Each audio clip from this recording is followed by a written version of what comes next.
Dmitry Medvedev fires a sharp jab at Brussels, mocking the European Union's decision to keep diplomats in Kyiv despite Russian warnings. Calling it a case of having diplomats to spare, Medvedev signals Moscow's growing impatience as tensions escalate around the Ukrainian capital, as reported.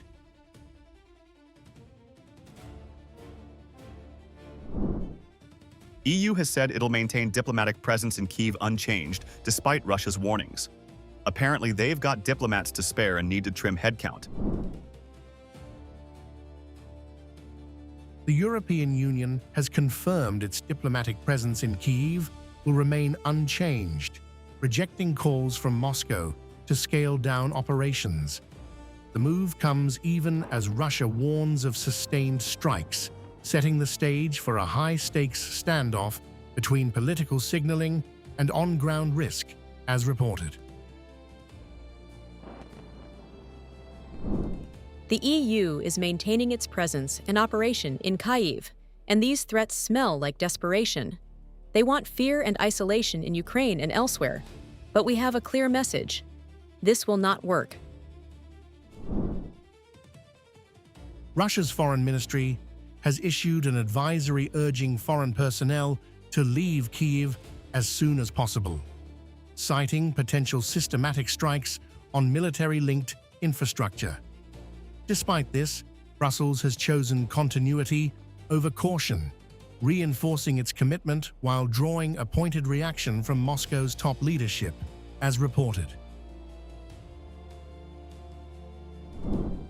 The same regime that launches nightly missile and drone attacks on civilians now warns others to stay away. The EU is not going anywhere. We are staying in Kyiv.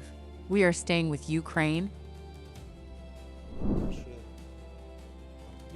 Medvedev's remarks underscore a broader Kremlin narrative that European leadership is overlooking escalating ground realities in Ukraine.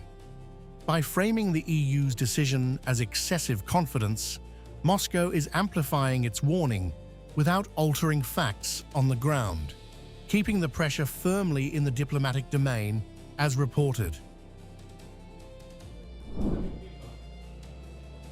Kyiv remains a focal point of both military tension and diplomatic presence, with international missions continuing operations under heightened alert. The EU's decision signals resilience, but also introduces fresh questions about risk exposure, as warnings of targeted strikes continue to surface from Russian officials, as reported.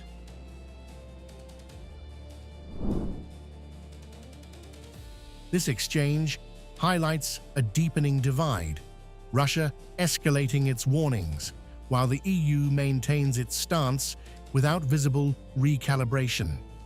Medvedev's sharp commentary adds a layer of rhetorical intensity, reflecting how geopolitical messaging is now running parallel to developments on the ground in Ukraine, as reported